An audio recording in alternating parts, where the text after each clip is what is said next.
Week 1. I actually really enjoy the idea of New Year's resolutions. They help remind me that things can change. Sometimes it can be easy to lose sight of that. With that in mind, my resolution is to be more open and outgoing, to push myself out of my comfort zone and start speaking my mind. I want to be more confident and less insecure about who I am. I want to be unapologetically myself. So I guess that's my goal. That's my resolution for this year. I hope I can accomplish it. Week 2. I'm getting tired of my vocabulary. Things seem to be either cool, cute, or crazy, and I can never find any other words to use. Though it may sound pretentious, I think expanding my vocabulary is important. Life is filled with so many beautiful, extraordinary experiences and emotions that cannot be bound with a few simple words. There are so many components of life that are so incredibly and wonderfully complex and make life all the more worth living, and I want to be able to describe every detail to the best of my ability.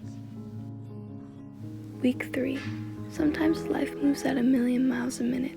It's hard to stop and slow down and focus on the small details. When you look closely at life, you can really see all the small things that make it so beautiful. Whether it be a nice lunch and a conversation with a friend, or meeting new people in a class. It's funny how these inspiring small things can be so consistently overlooked. I wish I could freeze some moments to better appreciate them and reflect on just how much they mean to me, because isn't that what life is? A collection of millions and millions of moments. Week 6. I am so grateful for all the people I have in my life. They are all so kind, brilliant, funny, and they inspire me to be a better person. They are always working hard to achieve everything they want and are always driven to do the right thing. I see their kindness each and every day in the small things they do. When I look to them, I always know that I'm looking up to an incredible person. As we approach Valentine's Day, I want to tell all the people in my life that I love them. They deserve all the best things, and I hope they achieve everything they set their minds to. Week 8. Sometimes life gets so stressful and it can feel like every little inconvenience is catastrophic. Focus on what's good now, because the present is a present. Enjoy it while you can. Week 9. Maybe it's because my number one love language is quality time, but I feel like the best gift you can give to someone is your time. Time is so precious. We only have so much of it, and when you choose to spend what time you have with the people you love, it means all that much more. Every moment together is one that I will personally cherish forever, even if it might not mean that much to you. I think it's important to remind myself on how I spend my time and ensure that I'm spending it on worthwhile things. Though it may not seem like much, I want to be able to give all my time to the people and things that mean the most to me, because I think it's worth. Week 10. Mistakes happen every day. They are just a part of life that you learn to live with and accept. Though it's cliche, they are truly such an integral part of learning. They can be helpful in realizing faults and strengthening relationships. The only way we can improve is by growing and recognizing our faults and our mistakes. I'm grateful for my mistakes because they are all a part of my journey in discovering who I am and who I want to be. Week 13. Life takes you crazy places. Hold on to the memories and people you meet because they last a lifetime. Week 14. Wow, what an achievement for KU. Makes me appreciate the once-in-a-lifetime moments. I was glad I was able to be a part of this moment in history.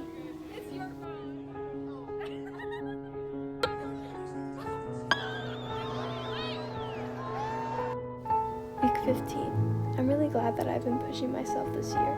I've been granted so many new experiences and have been able to learn so much more about the world and myself. I think one of the best lessons I've learned this year is that it's important to know yourself before anything else.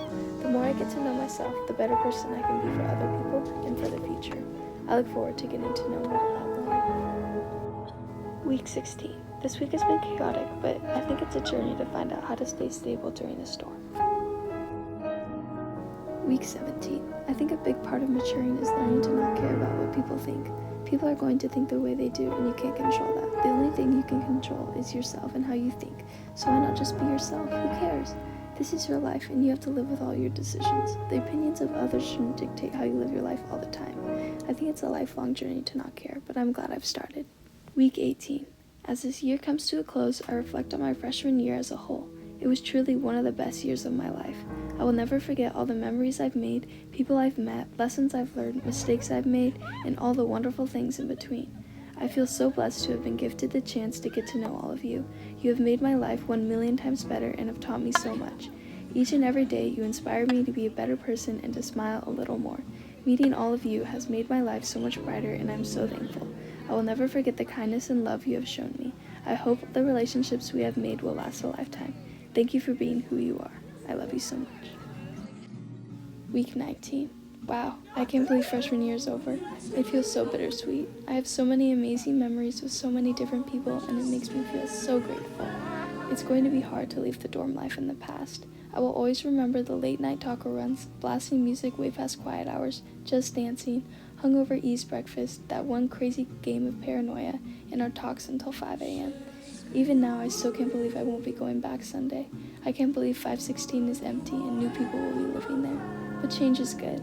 We are growing up and we are maturing into adults, and I'm excited to see where life will take all of us. But freshman year will always hold a special place in my heart.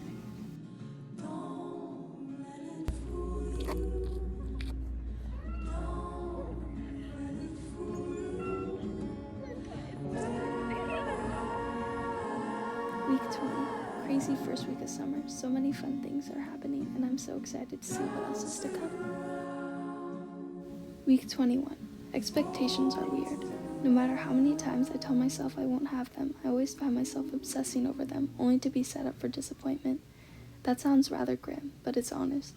Expectations about people are the worst, because no matter what you do, they will never live up to them, because they have their own life to think about. I wish I wouldn't expect so much, because maybe the beauty in life is in the unexpected. Maybe I should stop overthinking and let the unexpected come to me.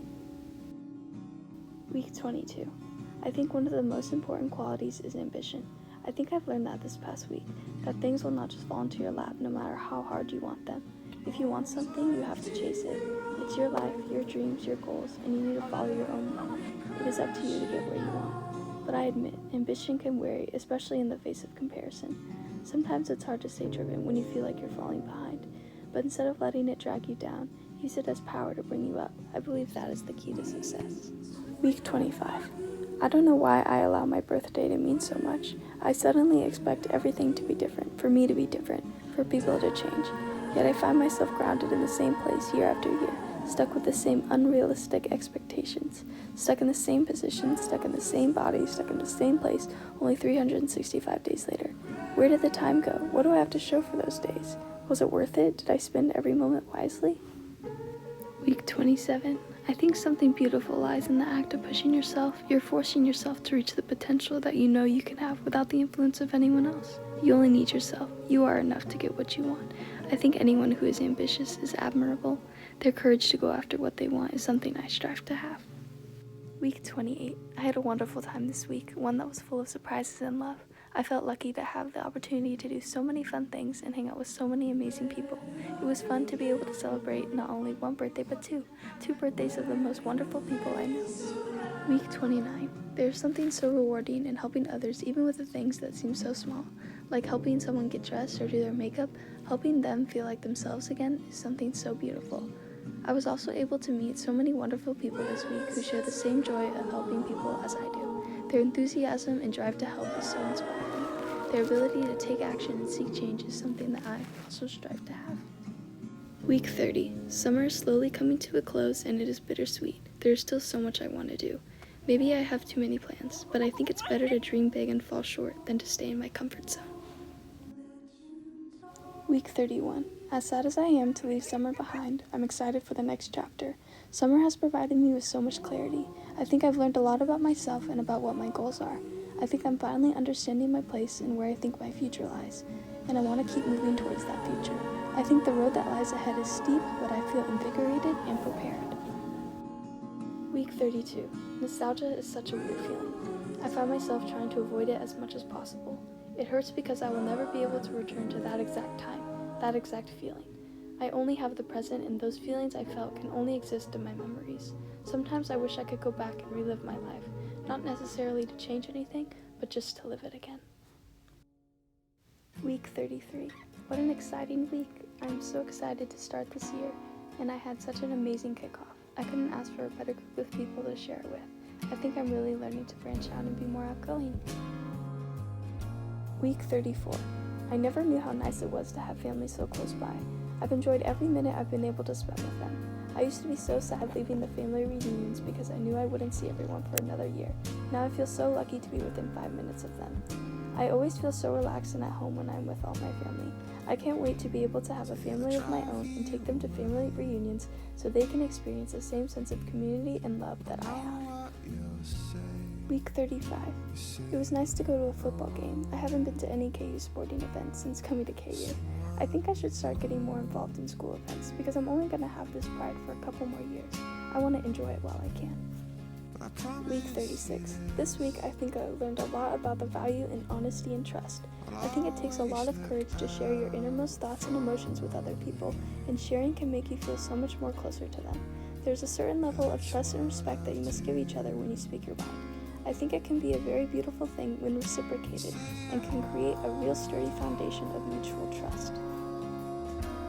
Week 37. What another crazy exciting week, though stressful. I found solace in the blissful moments I've shared with the people I love most. There have been so many amazing memories I've made this week that I will keep with me forever.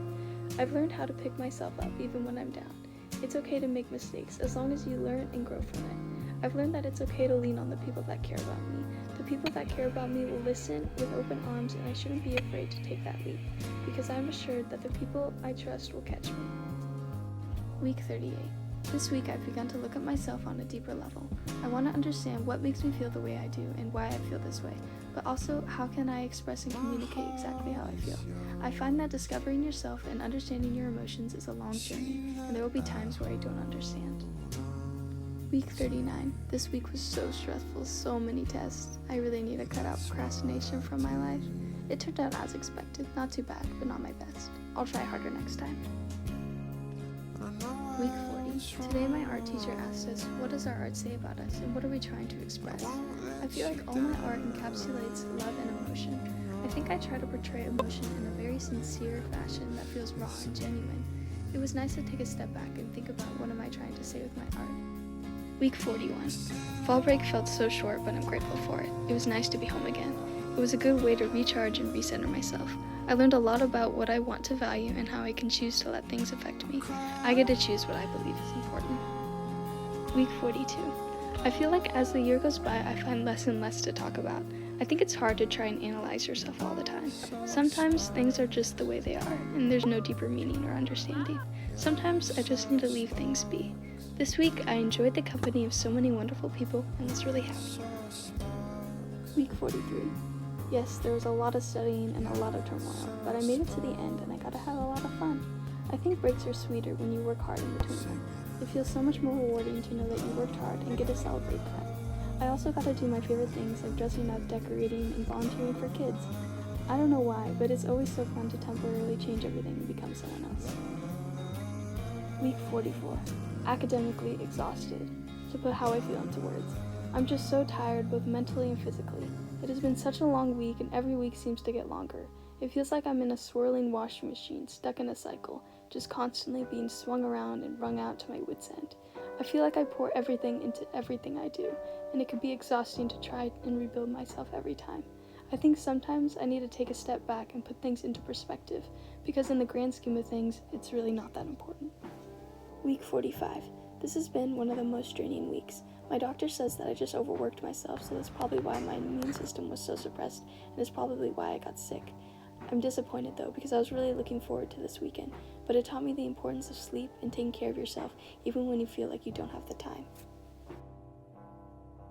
Week 46, and I thought last week was bad. I enjoyed basically having the whole week off, but now I will be doing major catch-up. All I can remember from this week is sniffing and coughing. But the candlelight concert was such a beautiful experience and I loved every second of it. Week 47. Yay, Thanksgiving break. I'm still sick. I really hope it clears up soon. It has really started to drain me. I'm so tired of being sick. I wish I could wake up and not be in pain or just be able to breathe again. I still have a lot of catch-up work to do, but slowly yet surely I'm making my way back. Week 48. I'm sick again. This time I have the flu, just when I was starting to get better. Is this karma? Week 49. I did really good on my biochem test, so that's great. Week 50. There are so many things left unsaid. I have so much more to say that I never said. It's hard sometimes to wrangle all my thoughts and emotions into the constraints of my vocabulary. I wish I was better at explaining and expressing myself, but it's not my fault. I'm only human. I have to stop apologizing for the things that make me human. I make mistakes, I'm young, and there's only so much I can expect of myself, and that's okay. Week 51. It's bittersweet knowing that this year's coming to an end, but I'm ready. This past month has truly been a struggle for me, and it seems as if I've been checking off a misery bingo board. I can't seem to pick a struggle. Things have been getting better though, and the excitement of a new year is motivating me. So I'll see you guys in the new year for my last post. Week 52. Wow, the end of the year. I can't believe I've actually kept up with this. I've learned so much this year, truly. I've made mistakes, I've cried, I've loved, I've thrived, and I've struggled. But I wouldn't change a thing. Everything I've done has taught me a lesson, and I've tried my best to learn from each of these events in my life and search for its deeper meaning. I've tried to analyze each experience with a broader lens to gain a better understanding of why it happened and how I will change going forward based on this experience. I think taking these experiences to heart is a good way to live. It's adaptation and evolution of my character.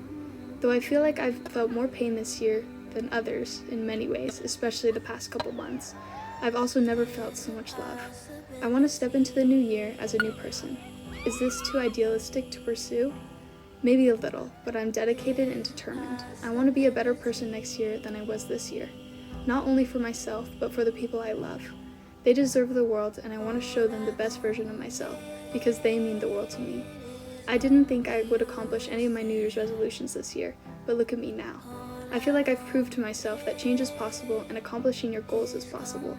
So many times when I looked back on myself this year, I saw myself becoming a new person and getting out of my comfort zone. At every opportunity I had, I saw myself doing things I never thought I was capable of. I've made stronger, deeper relationships and drafted new friendships. Relationships with people have always been something I felt I struggled with. I found it difficult to open myself up to new people and people that I already know. But this year, I was different. Despite my fears, I opened myself up. I stopped being so afraid of what people would think. Little by little, I got stronger.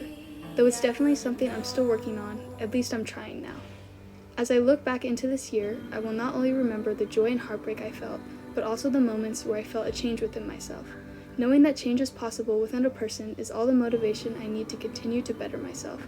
I think these lessons are the things I will remember best and take with me into the new year.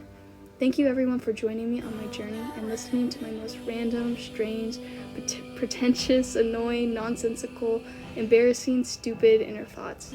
I wanted to make this a diary in hopes of supporting the theme of my New Year's resolution. I wanted to be more honest and vulnerable with myself and with you guys about who I am, who I want to be, and all the random thoughts in between. Thank you for sticking with me. I love you, and I'll see you all in the new year. Love, Lauren.